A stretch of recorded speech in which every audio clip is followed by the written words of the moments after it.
everybody, and welcome back to Pick and Roll, your NBA betting show on the Board YouTube channel and as well on podcast platforms. So we're going live every weekday all throughout the playoffs, or pretty much all throughout the playoffs. So if you guys are enjoying the content that we bring you, please make sure you are subscribed to the channel. Drop a like, rate, and review. 5 stars. It's the best way to support the channel. Help us out with that YouTube algorithm. So as we always do, we're going to recap the plays from the previous day. And then, of course, we're going to go into the official picks on the show. And we have one play to recap. Unfortunately, it's a very weird day. We had expectation that Giannis was not going to play in the morning.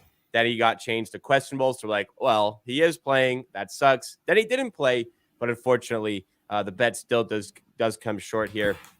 Blowout definitely factored in, but Middleton falls 5 points short of where we need him. Drew Holiday does get the assist, but is a loss on the one SGP on the season now. 133-103. Sorry, it's a 133-104 record. I actually need to get this play updated into the score. But the loss here, Pips, do you want to comment on the whole Giannis situation? And you want to comment on maybe Middleton's play in this game? Because I didn't catch this one. Yeah, this one was weird because usually when players goes from doubtful to questionable, they are playing like I'll say 80% of the time. That's what we thought for sure. Yeah. And then he was ruled out, which is kind of surprising. And when he was questionable, you could get this for 180 plus 180, the same. And then when Giannis news came that he's out, you could actually bet Middleton 16 plus and Holiday 6 plus assist for this price. So 5 points lower on Middleton and one assist lower on Drew Holiday was the same price as this one.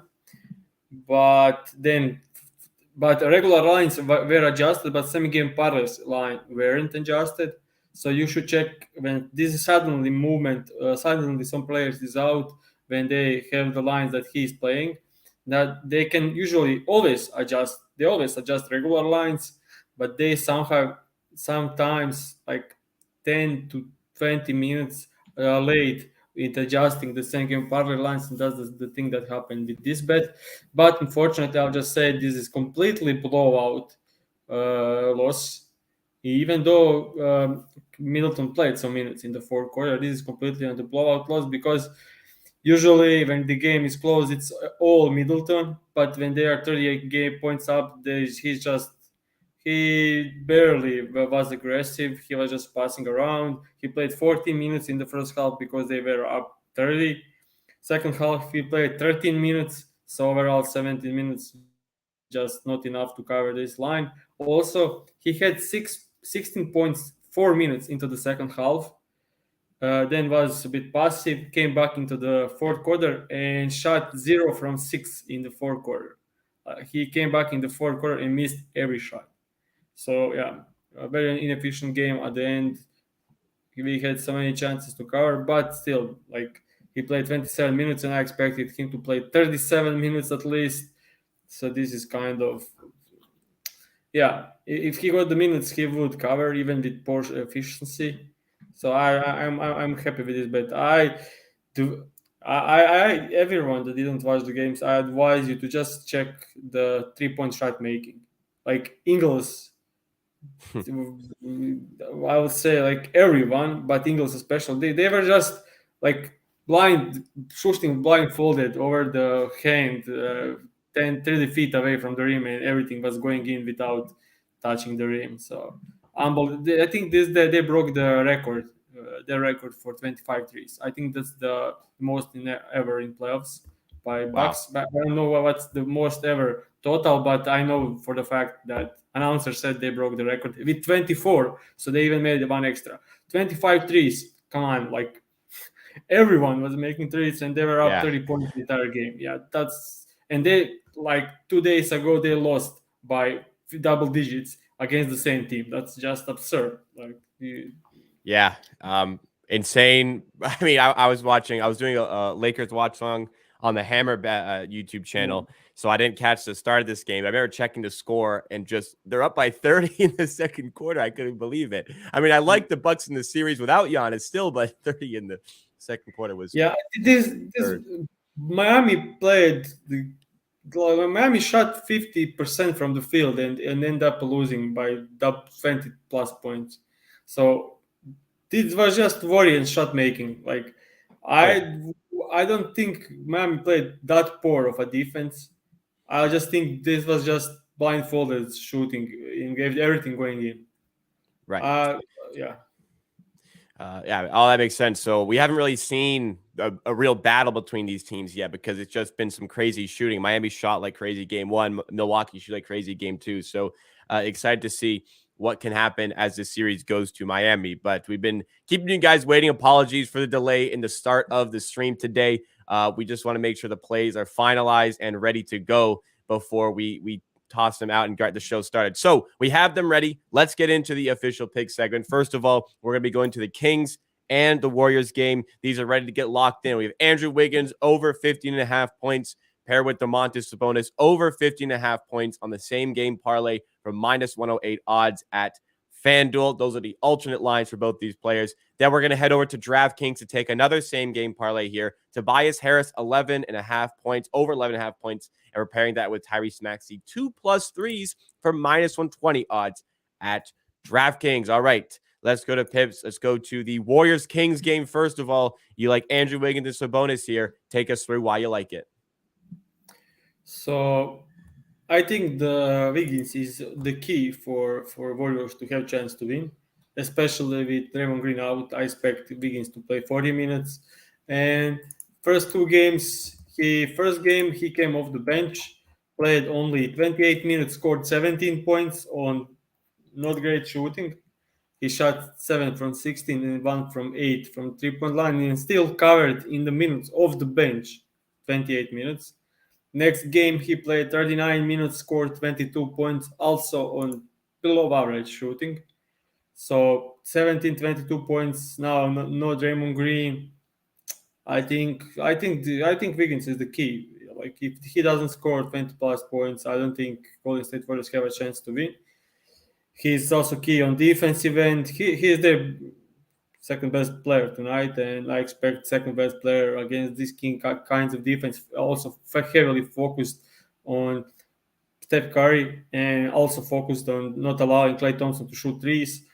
This opens up quite some space for Wiggins, and as we saw in the first two games, 17 and 22 on not great shooting. Yeah. Season on the line, 40 plus minutes for Wiggins, and I think he should be in a great spot to cover this. And the second part of this bet is obviously Domantas Sabonis. First game scored 12 points, shooting 5 for 17. So expected number of points probably around 20 in that game. Like that was a weird, inefficient game, and everyone was saying like, "Oh, Looney is the boss, Sabonis stopper," and like I was not into it because he missed like 5 or 6 bunnies. Like he usually make those. Like when you have a game where Sabonis missed 5 layups, that's not going to happen a lot of time during the season. That's such just huge variance. Next game, he scored 24 points, pretty comfortable. Got to the line 12 times, didn't shoot well, still scored 24 points. Usage is there. He's taking 16 to 20 shots per game. For a second game, usage is pretty high. Now there is no Draymond Green, so I just think he has the edge inside tonight. And I love both of these players tonight, and combine them on lower lines makes sense. I expect close game. I don't think to blowout or anything for the Golden State Warriors happening without Draymond Green. They could shoot great, but they will still have turnovers, especially without Draymond Green. And they will have less rebounds and they will have more turnovers without Draymond Green on the offensive end, and that will end up in more possessions for Kings. And I just think that should we get close game in 40 minutes for both of these guys should be more than enough to cover both of these lines. Yeah, makes complete sense. So it's based on the minutes here. And you spoke about the importance of Andrew Wiggins' team. Double the importance maybe with Draymond Green down. He's going to have to take on a huge load in this game. So happy with that one. Let's move into the second official play for today's show here. You were saying you're very big on the Tobias Harris part of this one. We're just looking for something to pair it with. But what do you love about Harris on the over 11.5, and why do you like to pair the pairing of Maxey 2+3s? So Harris usually suffers from when they are healthy. He suffers from lack of usage. Post All Star, Harris had 16% usage. That's for his kind of talent, and for he on like I say, he will be scoring almost 20 points a game on like 20 teams in the league for sure. Like that's kind of player he is. And in the playoffs so far, we saw great usage for Tobias Harris. First game 24% and second game 22%. That's huge increase from 16%. And that's because Embiid is getting double triple team on every possession. That opens up a lot of space for Tobias Harris and for Tyrese Maxey. In the last game, we saw Tyrese Maxey. I think he made 5 threes. Tyrese Maxey, yeah, 6 threes. So he shot six from 13 from 3 point line. First game he made three. Second game he made six. So they found a way to profit and use Maxey of double teams on Brooklyn on some zone breaking down zone, like Harden breaking it down by kicking out of double teams for Tyrese Maxey, who is one of the best shooters in the entire league. I'll say somehow underrated shooter because no one's talking about his 3 point shooting, and he's shooting 43% this season. That's quite crazy because the shot difficulty is not easy. Like he takes some great pull up difficult shots. And yeah, I just think both of these guys should profit of double teams on the Embiid, heavy double teams. Like Embiid, like don't even have a chance to shoot that much, and he's very very improved on passing out to double teams this season. Also, Tobias Harris first game 21 points, second game 20 points. That's while playing 28 minutes due to blowout in the first game, and I think 33 minutes in the second game with foul trouble. So I'm just expecting like easy 15 plus points for Tobias Harris tonight, and Maxi is like I only the reason I'm going with second game parlay is because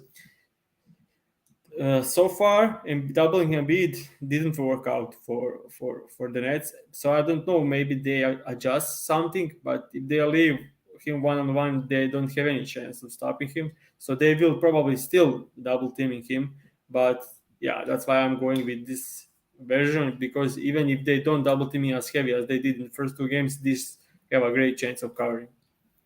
I like this question here from Aaron Campbell. He's asking about Harden not being more aggressive on the mismatches, when Brooklyn switched on him and Embiid in the pick and roll and the double team. So I know your favorite player is James Harden. He didn't have a great game too, but what are your were you surprised, I guess, by this development from Harden? I actually loved his game one. I think he was great. Yeah, he missed 4 layups that he usually makes. So a bit weird, but he made up for it by making 7 threes. And I think he had overall great game one. Game two, I just think they went more into the exposing the Maxi matchup. They were heavily into Maxi, and Maxi had unbelievable game. So James Harden didn't need to like first game. Tyrese Maxi was very poor, and it's actually interesting, huge difference for Tyrese Maxi. So first game Tyrese Maxi shot 8 field goal attempts. Second game 23.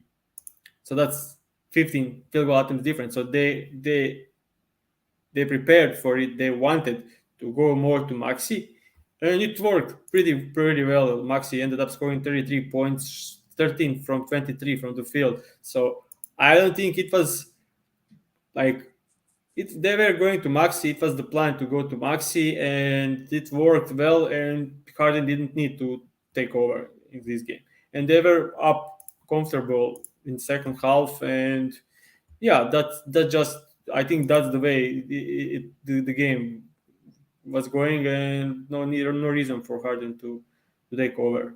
And yeah, I think with Tobias Harris being underrated player, then he needs more shots. Maxi need more shots. I don't think Harden in this matchup needs to do much because I think this is probably a sweep, maybe 5 game series if Brooklyn Nets can take one at game. So I'm okay with Harden not being that aggressive, but in the next series, I won't. I will have some grudge if he doesn't take over games. Yeah. All right, then I'm sure we'll talk about that if it happens. Yeah.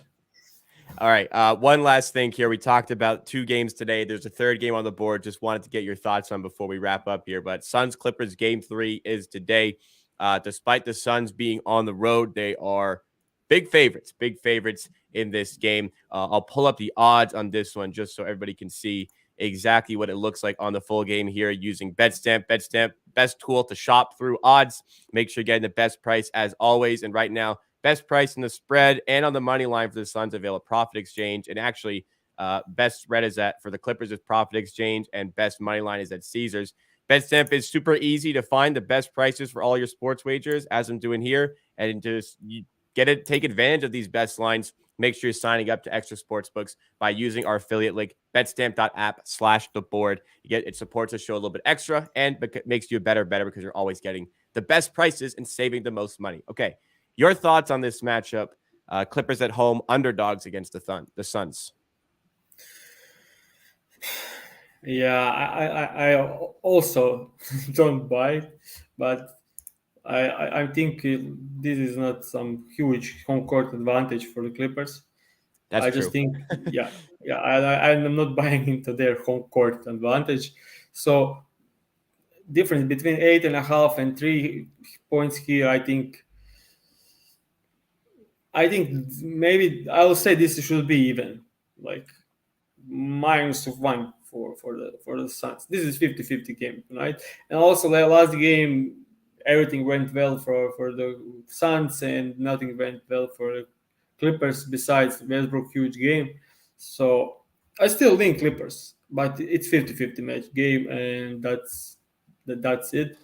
I hope like Norman Powell, Nicholas Batum, and Bones Highland shot 0 from 11 from 3 in the last game, and we had Torrey Craig shooting 5 for 8 from the 3. So I think this is the key for this matchup.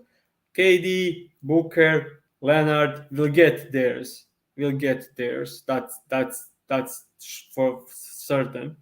KD and Booker will combine for 50 to 60 points. Leonard will get his 30. So it's all you can't have Torrey Craig outplaying Norman Powell and outscoring, outshooting Batum, and that's not working for the Clippers. And I want to see Ty Lue going a little bit bigger in some times of like I don't want to see Bones Highland, Terrence Mann, Westbrook, and Pavel together. That's too low. That line doesn't have the size, and you can't double team KD without the size. You need the size. So I think my personal opinion, I'll probably not play Bones Highland anymore in this series. I don't think he brings anything to this for huge minutes for Russell Westbrook. He played great in the second game. He pushed the pace. He's doing a bit of everything. He's better on defense than Highland like 5 times.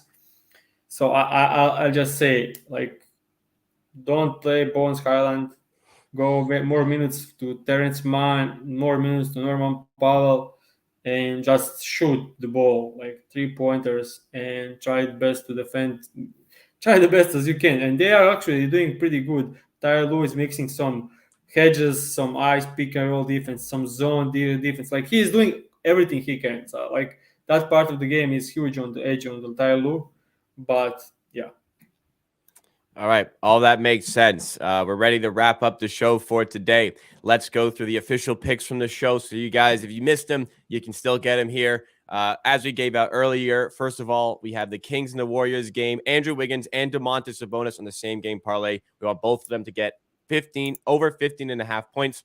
That was at minus 108 odds. And then the second bet here, another same game parlay, Tobias Harris over 11.5 points paired with Tyrese Maxey 2+3s, which was minus 120 at DraftKings. So that was your show. If you guys did enjoy, please make sure to hit that like button, rate and review 5 stars. I know it takes a little bit of extra time, but rate and review 5 stars for us. And of course, subscribe to the Board YouTube channel for more NBA playoff betting content right here on the Hammer Betting Network. I'm feeling good about these two bets as well. Thank you guys so much for the support on our show. We'll be back tomorrow for more NBA betting on Pick and Roll. We hope to see you then.